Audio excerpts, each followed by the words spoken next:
This meeting is being recorded.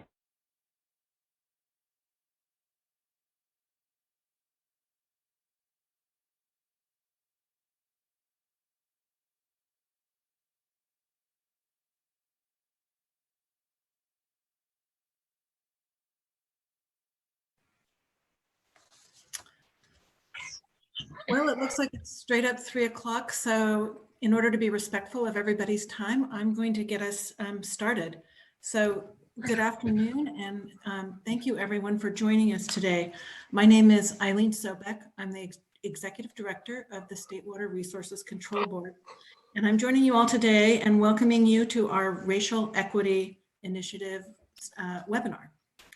I want to start out with a little context for today's discussion. Last month was the 1-year anniversary of the murder of George Floyd. That death really shocked and outraged the conscience of the nation and California and our community. It resulted in public outcry, unrest in the streets, and it really focused all of us who might not have paid as much attention as we ought to, not just to that individual event, but the widespread violence and racial inequities that have systematically impacted people of color and particularly Black people in our communities across the country. Those shocking events and many other incidents, it obviously was not part of the problem is it was not an isolated incident, have led us all into some very tough reflection and conversations on how to confront and address racism in its many forms. And what we're concerned with today here is how it affects us in our workplace and in the work that we do. The water boards, we have been involved in conversations regarding how to combat racism for some time. And we've participated in racial equity efforts within Cali, PA for a few years. And we had a number of regional water boards who've been very active in implementing their own racial equity efforts. However, the events of last summer in 2020 really galvanized and crystallized the need for the water boards to be more focused and more direct to acknowledge and address racial equity in a more robust way. And I really want to call out our own employees. Many of you, I hope, are on the webinar today for repeatedly and insistently and rightly bringing this matter to our attention and making sure that we give it the attention that it deserves. So at an August 2020 State Board meeting, the State Water Board acknowledged the historic effects of institutional racism that must be confronted throughout government and directed staff to develop a priority plan of action. And so we want to report back to you on what we've been doing in that effort. So we formed a racial equity steering committee and working group. And I just want to acknowledge the amazing efforts of that dedicated group of people. We at the water boards made sure that this is a priority. And for those serving on these two bodies, that means that it's not other work as assigned. It is work of the water boards for them to work on and dedicate time and energy and resources to developing our racial equity initiative. So with the guidance of those two bodies, the water boards have hosted listening sessions to receive feedback from communities we serve. We've held employee listening sessions to hear directly from our own workforce. And we have begun sharing results from our racial equity survey. So we've used these key touch points of engagement to help form the direction of our work. And now we're reaching a critical milestone. We're taking input from all of those various fora to draft, and this drafting was done by staff, fundamentally by the working group and the steering committee, to draft a state water board racial equity resolution, which will help further inform the direction of our racial equity work and give direction to water board staff about how and what to include in the priority plan of action that we're going to be working on. So the resolution is not the end of our work. It's just an important milestone.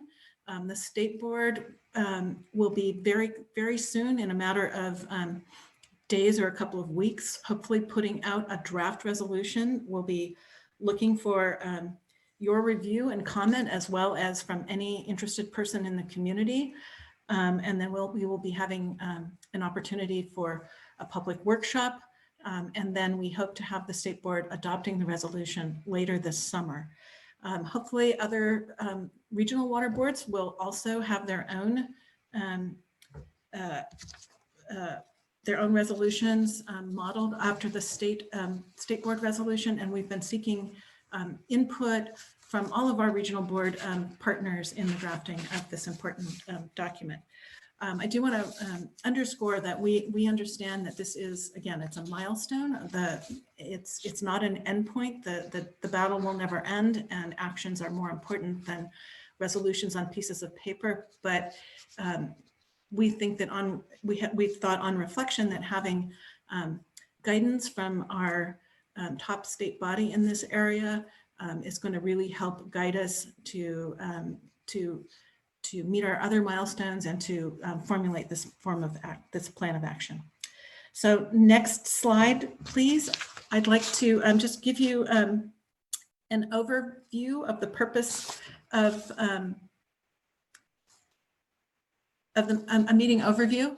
So the purpose of the webinar is just to update all of you on our racial equity initiative progress, and how to share with you the feedback that I referred to, and to let you know how you will be able to provide feedback on the draft resolution when it becomes available. So today you'll hear from individual members of the Racial Equity Working Group, and they will be providing you with short overviews on the following topics: the goals of the initiative, the key takeaways from the public and the employee listening sessions, the racial equity employee survey results, and a summary of the draft racial equity resolution that will be released soon. They will answer some of the questions that we have been getting, that have been frequently raised in this, as a result of all the discussions we've had in this area. And we would like to provide you with some ideas about how you can get involved and help us advance the goals of the initiative. Next slide. Before we start the presentations today, I really want to acknowledge that the conversations around racial equity, they are tough conversations. I have to say, having worked in the public sector for more than 40 years, this is a period of some of the most difficult but honest and personal conversations about race in the workplace that I've ever had the privilege of being part of. So I think we all need to acknowledge that these discussions may bring up memories or evoke emotional responses. On the screen are some links to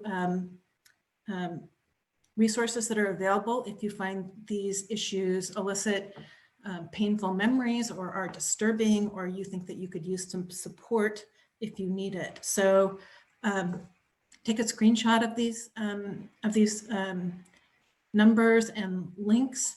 If you find it too painful to sit through some of these sessions all in one piece, we are recording this webinar. You can always go back and take a look at the screen, or revisit, come to listen in more than one sitting to the webinar.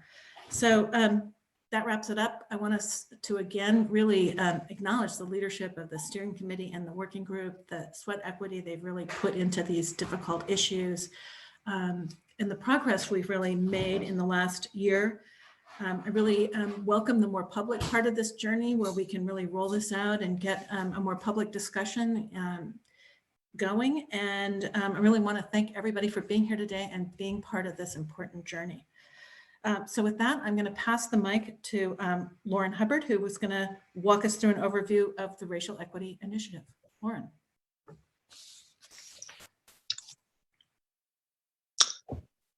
Thank you, Eileen. Good afternoon. My name is Lauren Hubbard, and I am a Staff Services Manager in the Fresno Regional Office of the Central Valley Water Board.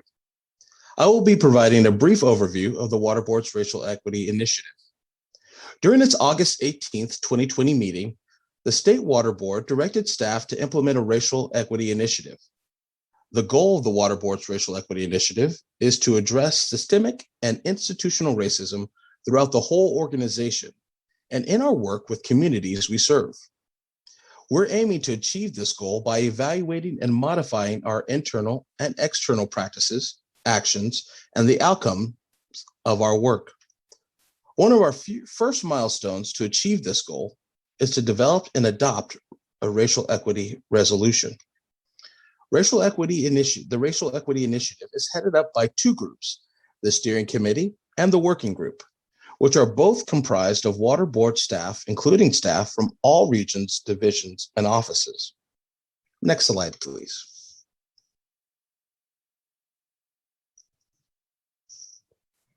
The Racial Equity Initiative focused on three main priorities: to establish a foundation of internal and external engagements that values listening and collaboration to drive action.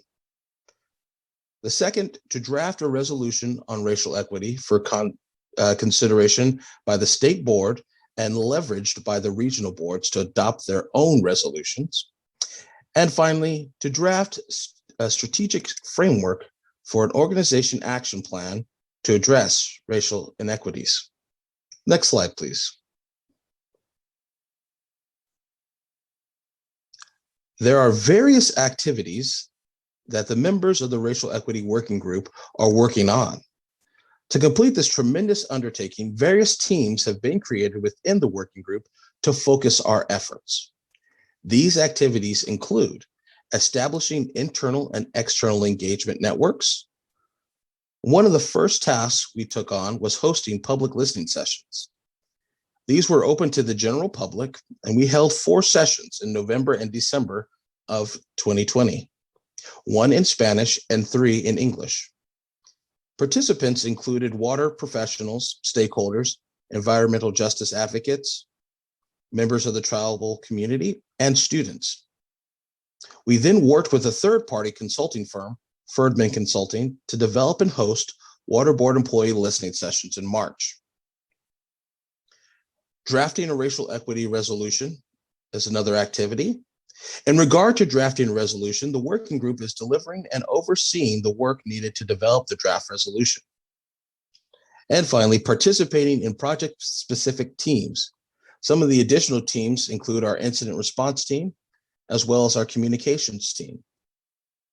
That wraps up my overview, and I will pass it over to Celia Pasos.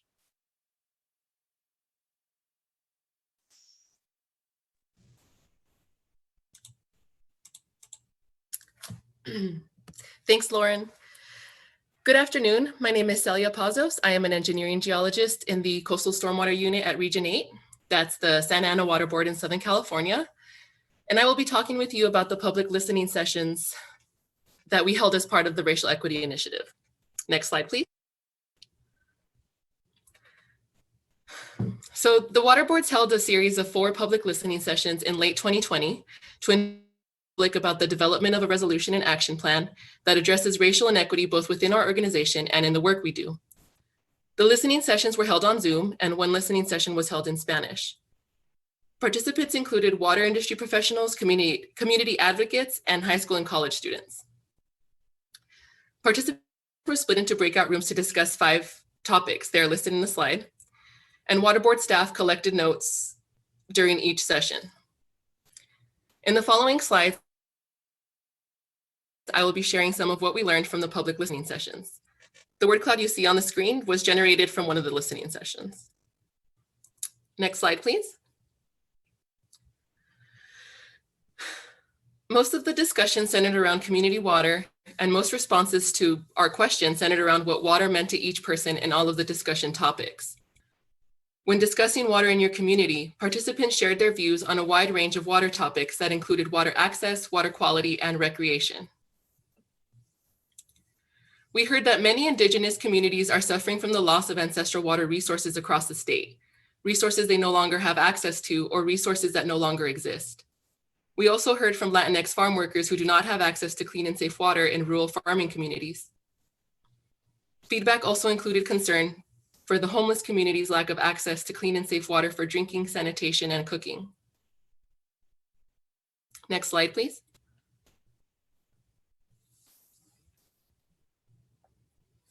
Many participants identified language access as one of the main barriers to public participation. Regardless of language spoken, participants told us that we could do a better job of knowing our audience and achieve a better balance between using technical jargon and casual language when communicating with them. We heard that Water Board's outreach materials, agendas, notices, and web postings are too technical when translated.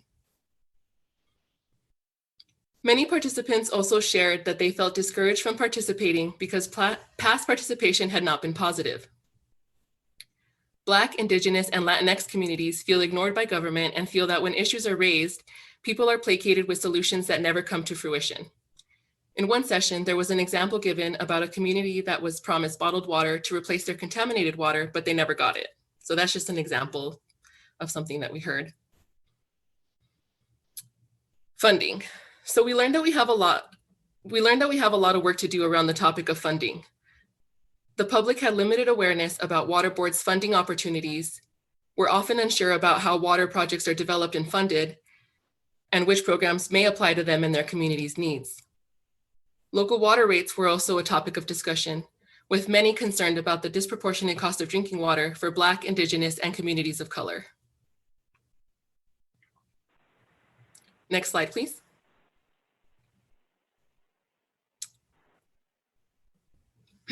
Many of the comments we received about access and data sharing focused on the ways the water boards communicate with the public. We learned that in many communities, information is distributed through word of mouth, so through friends, family, coworkers, and community leaders, and that oftentimes community hubs share important information, such as water quality information. The final topic we discussed was capacity building and workforce development. Participants discussed how most water board staff and other water professionals are predominantly white, making the space alienating to those who are not white. We learned that there is a disconnect between the water boards and the public. The public is unsure of what we do and how our work affects them. The feedback we received was used to draft the racial equity resolution that will be presented to State Board for adoption this summer.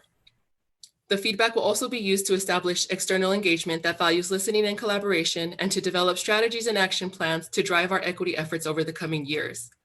The full public listening session summary is now posted to the Racial Equity Initiative WaterNet page. That wraps up my overview. I will now pass it on to my colleague, Rebecca Asami. Thank you. Thank you, Celia. Good afternoon, everyone. My name is Rebecca Asami, and I am an engineering geologist in the Central Valley Water Board's Fresno office. This portion of the webinar will be a high-level summary of the employee listening sessions. Next slide, please. This slide provides an overview of the sessions. The general goal was to provide a space for water board staff to freely share concerns, feelings, and experiences regarding racial equity and our work.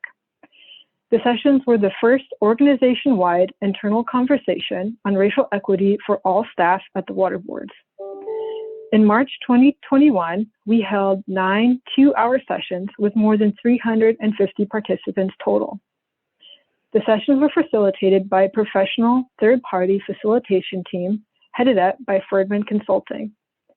Ferdman Consultants also prepared a report which captured general themes and comments from the sessions, and this part of the presentation aims to capture some of the feedback in that report. Eventually, a summary of the sessions will be prepared and available for review. Next slide, please. Thank you.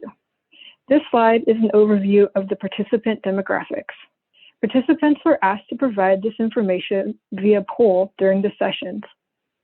Of those who answered, more than half identified as white or European American, followed by Asian American, Latinx or Hispanic American, Black or African American, Native American, Middle Eastern or Arab American, and Pacific Islander or Hawaiian. A majority, or almost 60% of the participants, identified as being female. The majority were frontline or non-supervisory staff, although we had almost 25% of the participants identify as managers. In terms of age, most participants were between the ages of 36 and 65. 28% were between the ages of 26 and 35. 6% were 25 or younger, and about 0.5% identified as being in the 66 plus group. Next slide, please. The sessions consisted of large group discussions and polling, followed by smaller breakout sessions where participants were asked to answer guided questions and engage in discussion. The main question asked during the smaller breakouts were, as you think about your experience of racial equity and inclusion at the water boards, what is going well and what can we improve? Participants were also asked, what would it feel like to work at a water board that is racially equitable and inclusive? And when time allowed, participants also reflected on our work and our interactions with the communities that we serve. Next slide, please. During the sessions, staff made a few suggestions on how we can improve. These are just some of the many recommendations captured by Ferdman's report. Participants stated that as an organization, we should provide more opportunities for staff to give feedback and ensure that these opportunities are available for junior staff and staff of color. We heard that there is a need to create opportunities for cross-cultural interactions. For example, staff suggested that we have multicultural days or lunchtime brown bag discussions. They also stated that we should provide more trainings on racial equity, emotional intelligence, and implicit bias. We heard that we should share best practices for reducing attitudes of othering among coworkers. When there are instances of discrimination, staff suggested that we should be using restorative justice for the victims. And many participants suggested that there be more opportunities for mentoring youth and doing outreach to educate young people on our organization, careers in STEM, and careers as water professionals. Next slide. Ferdman Consultants also provided some of their own recommendations. Again, these are just some of the many recommendations given. These included, the water board should develop a list of community organizations that regional boards, divisions, and offices can partner with to engage the community and seek their input. We should create more spaces for people to discuss issues related to equity, diversity, and inclusion, and encourage more people to participate. One recommendation was that we should examine the pipeline for talent and where it may contract along the way for people of color. And Ferdman suggested that we incorporate new interview questions related to cultural competency and experience working with diverse populations. Okay, so that sums up the employee listening sessions. Again, this is a very high-level summary, and I want to point out that there was a lot shared during the sessions that I did not get a chance to cover. But as I stated earlier, a report summarizing these sessions will be available at a later date. Now I'll pass it off to my colleagues, Nicole and Greg. Thank you, everyone.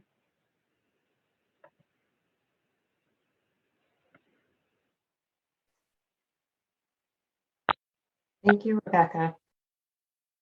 Hi all, I am Nicole Morgan, an Assistant Deputy Director with the Division of Financial Assistance. Today I'll be presenting a brief overview of the results of the 2020 Racial Equity Employee Survey with Greg Gearhart, the Deputy Director of the Office of Information Management and Analysis. Next slide, please.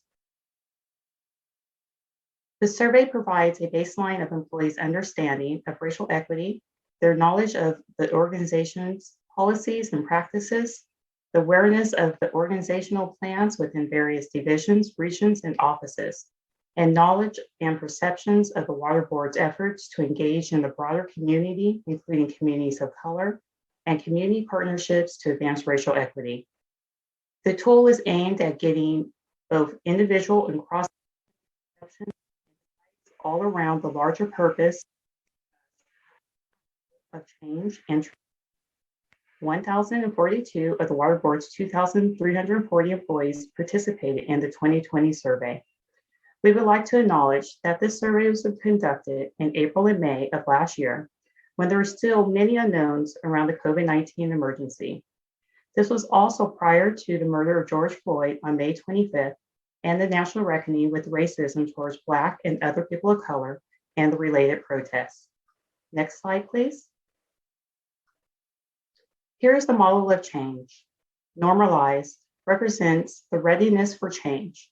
According to the 2020 survey, as an organization, we are here, and we are probably still here in 2021. Organized is the internal infrastructure and external partnerships. Operationalized is where it becomes natural, part of our DNA.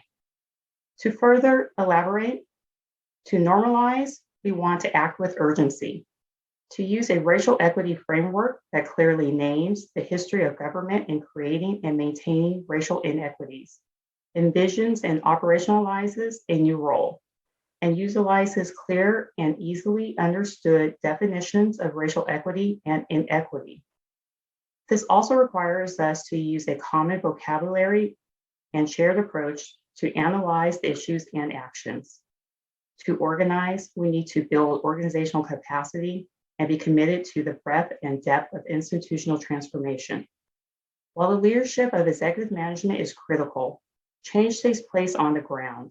An infrastructure that creates racial inequity experts and teams throughout the agency is necessary. This involves working with partners and stakeholders. When we reach this state, we will be building our actions all over our water program areas, our workforce and human resource lifecycle, and our funding and procurement activities. This will be obvious to detect because it will feel like everyone is doing an extra push to organize into action. To operationalize the change, we need to implement racial equity tools. Racial inequities are not random. They have been created and sustained over time. Inequities will not disappear on their own. Tools must be used to change the policies, programs, and practices that are perpetuating inequities, as well as used in the development of new policies and programs. When we have reached this stage, we'll be doing this as part of our business, not as special projects on top of everything else we do. Next slide, please. The most important takeaways from the 2020 survey are that in May of last year, we were essentially ready to engage and work around racial equity as an organization. And at that time, communication was limiting our progress. Employees across the water boards, regions, divisions, and offices have the knowledge, awareness, and willingness to engage in racial equity work.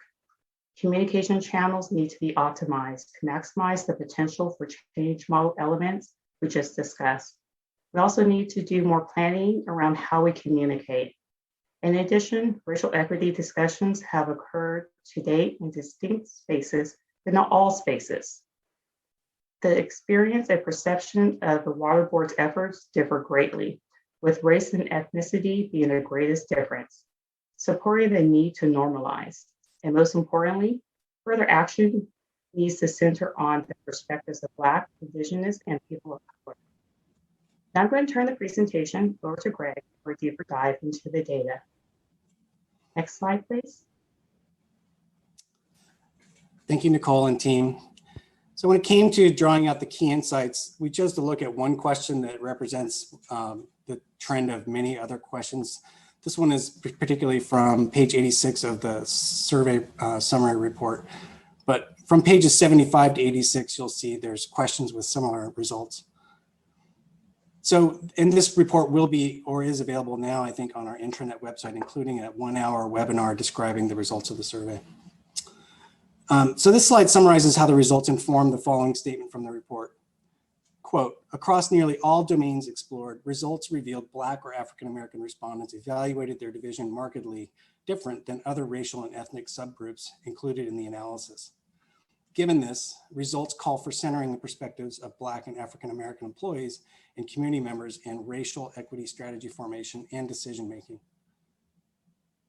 The Black or African-American responses are reflected in the second bar from the top on this graph. The next slide is going to explore a little more deeply this idea of people of color and sentiments responding. Next slide, please.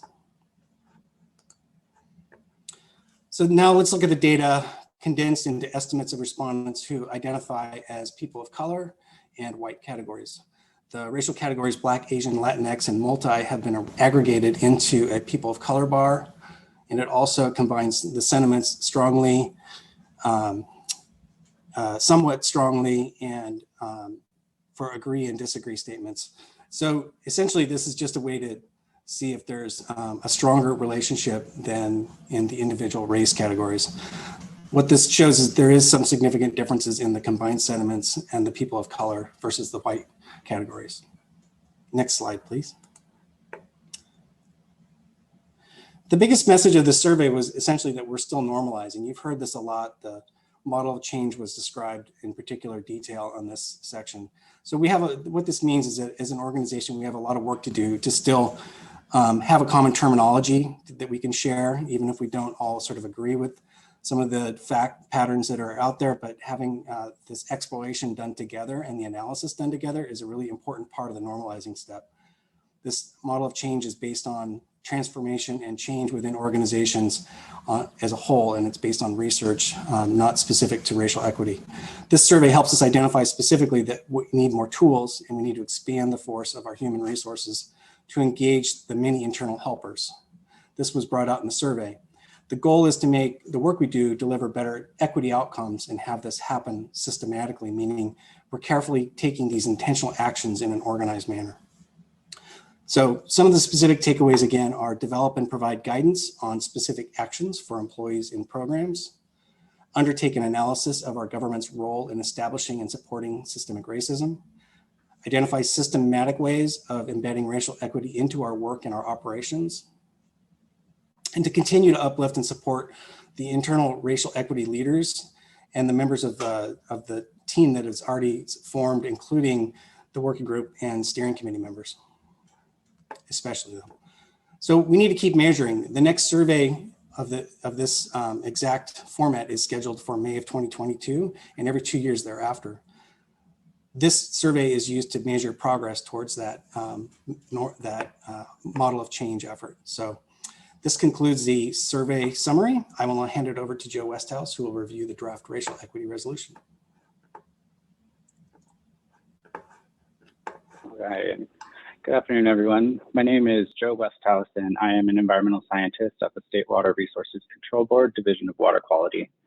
So far, you have learned about the efforts the Racial Equity Initiative team has made in collecting and analyzing as much information as possible to better understand how race permeates into all aspects of society, including our organization, the communities we serve, and our programs and services.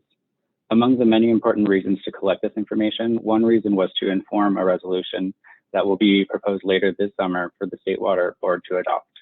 I'm excited for this opportunity to provide an overview of what that resolution captures. Next slide, please.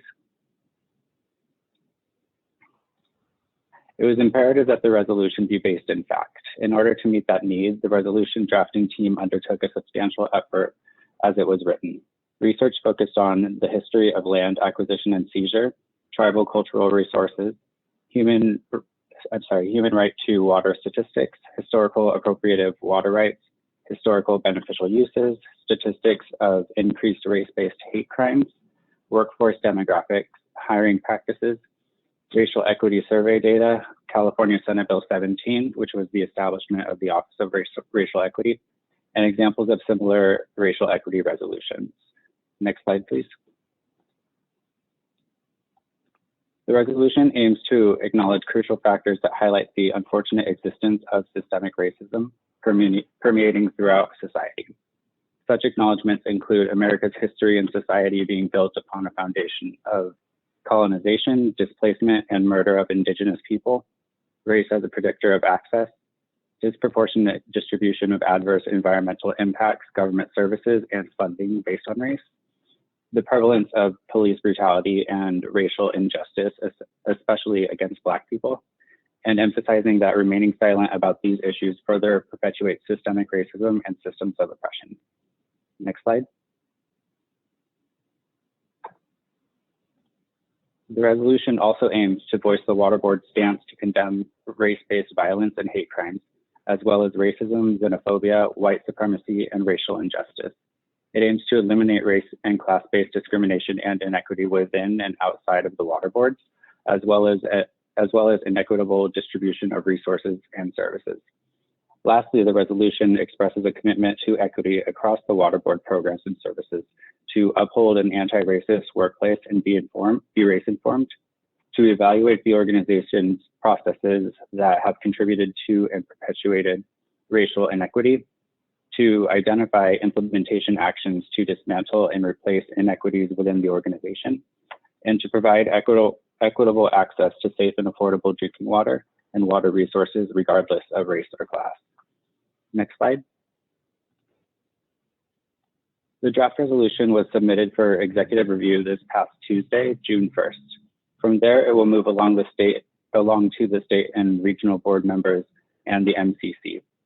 Following the review, it will go up for public comment from June 21 to July 12th. A joint board and public workshop will be held within the public comment period, though that date has yet to be determined. We are aiming for some time during the week of July 5th. July and August will then be spent reviewing and responding to comments in preparation for State Water Board consideration and adoption at its August 17 meeting. And hopefully we will be adopted at that meeting. Go ahead and switch the slide. I'll now turn it over to Brittany Evans and Amelia Gomez for some questions and answers. Thanks all. Good afternoon, everybody. My name is Brittany Evans. I am an AGPA with the Division of Financial Assistance at State Boards. Hi, everyone. My name is Amelia Gomez. I'm an Associate Governmental Program Analyst with the Emergency Management Program in ORPP. During this portion of the webinar, Brittany and I will be covering reoccurring and commonly asked questions we've received directly from staff. We're currently working on a questions answered document that will be shared with staff. This will be considered a living document, so we plan to add to it as we receive additional questions. So you're definitely welcome to email the racial equity inbox to add any additional questions you may have that aren't touched on during this presentation. Next slide. Okay, and so the first question we're going to start with today is racial equity versus racial equality. So this is a question we've gotten a lot, and we kind of want to explain that a little better today. So this picture that we're showing here is a good example of equality versus equity. As you see, equality means everybody gets the same thing. Equity means everybody's given what they need in order to achieve a goal. So racial equity is about fairness, while equality is about sameness. Equality describes circumstances in which each individual or group is given the same or equal treatment and the same resources and opportunities. Equity recognizes that because different individuals or groups have different histories and circumstances, that they have different ways of responding to things. They have different needs and unequal starting points. So using equity as an approach for individuals ensures that individuals receive the same kind of opportunities, but not necessarily at the same starting point. Go ahead, Amelia, you can go to question number 2. Okay. So another question that we have received is, why is there such a focus on race? As Eileen mentioned at the beginning of the webinar, 2020's events led to deeper conversations and actions to address systemic and institutional racism. We've heard calls from the public and our workforce to confront racism in its many forms within the communities we serve and throughout our whole organization. Centering on race improves outcomes for all, and race is still a primary indicator for success in our society. The historic role of government in establishing, supporting, and sustaining racist systems draws attention to the need for government today to center on race and advance racial equity. The work being done by both the Racial Equity Steering Committee and the working group is intended to create an inclusive culture where people of all identities and races feel they belong and can contribute. At the water boards, we strive to be allies for people of color, the LGBTQ community, people with disabilities, and all marginalized communities. The Racial Equity Initiative focuses on race.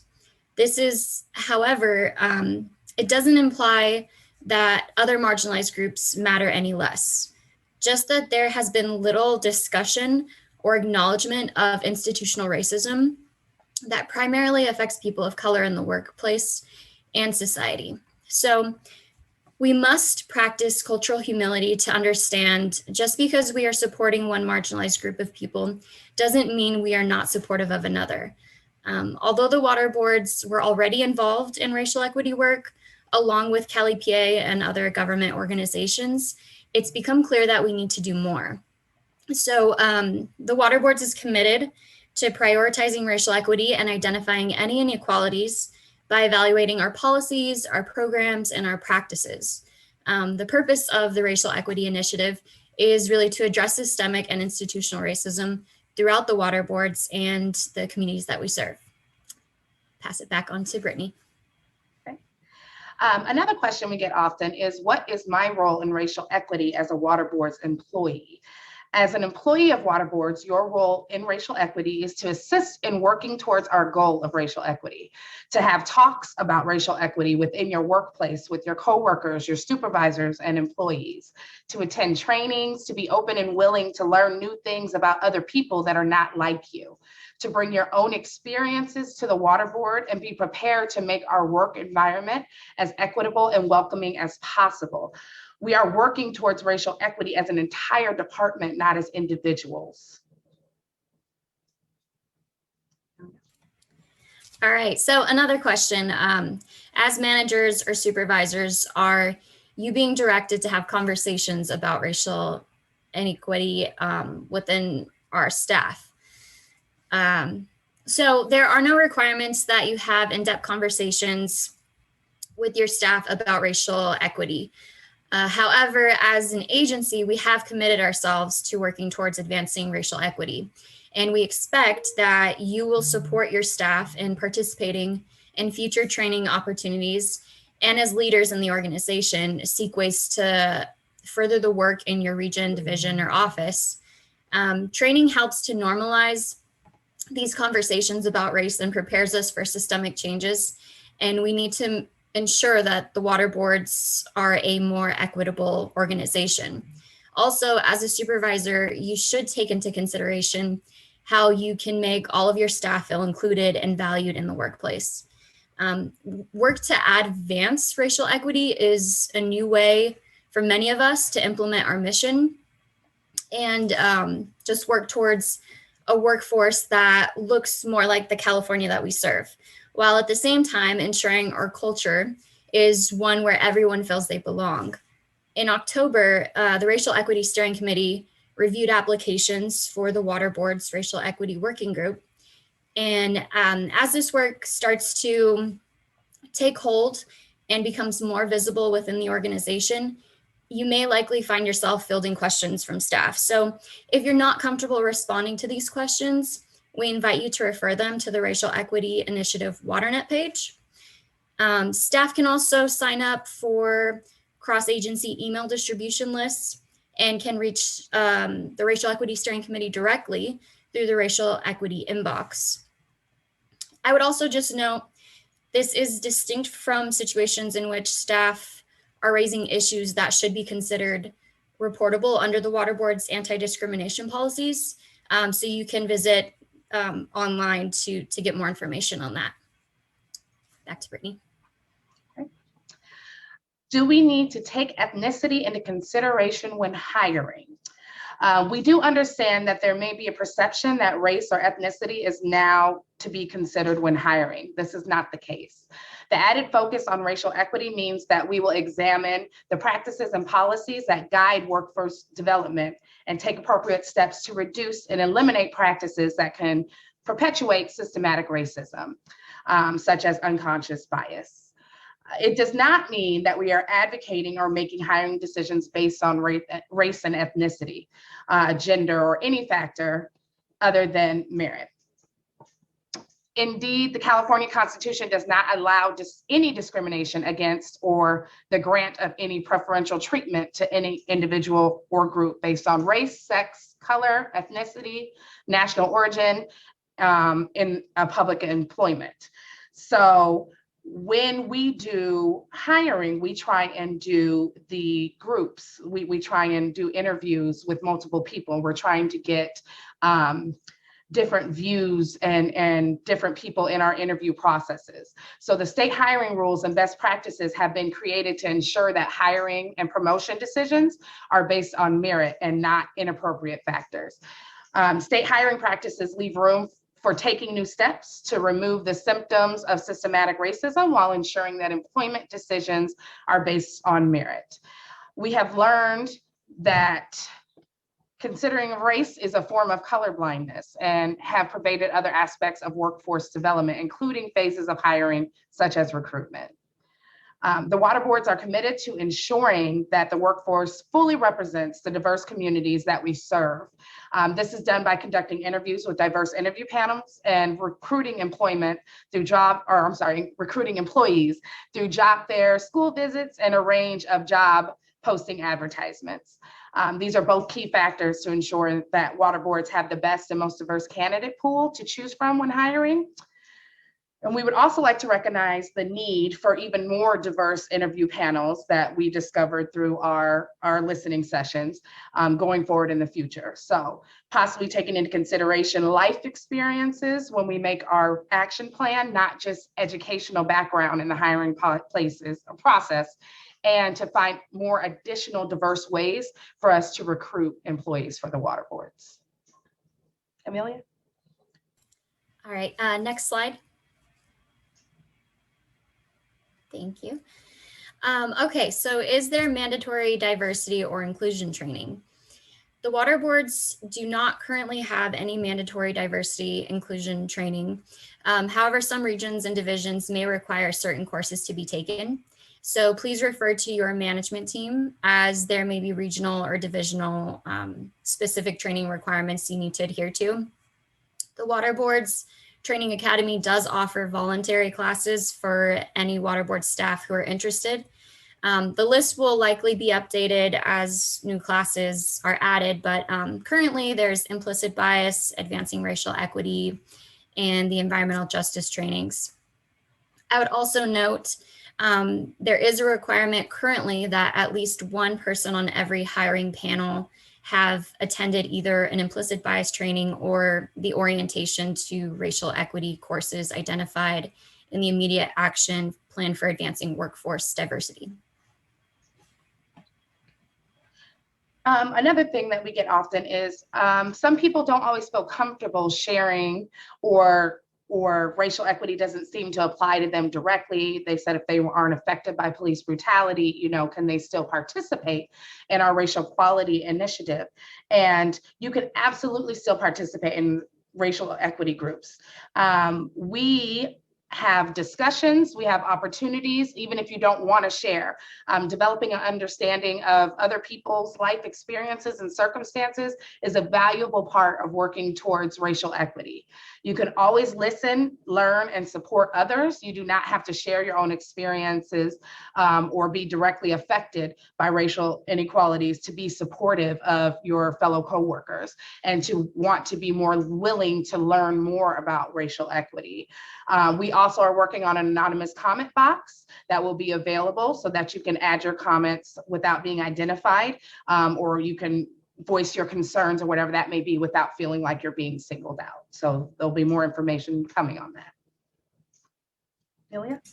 Yeah, and so kind of going off of that question, what do the water boards do to ensure staff are comfortable sharing experiences and information?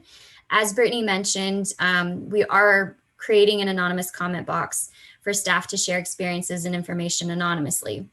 And the anonymous comment box is created to provide staff with a platform to share experiences and information in a way that is most comfortable for them. We ask people in open forums and discussions not to mention actual names in work-related situations, just because if people do mention these names, or if employees use racially insensitive rhetoric or comments, we are required to report these instances to or the people to the EEO. Back to Brittany. Another thing we're working towards is how can we start racial equity group within our division, region, or office?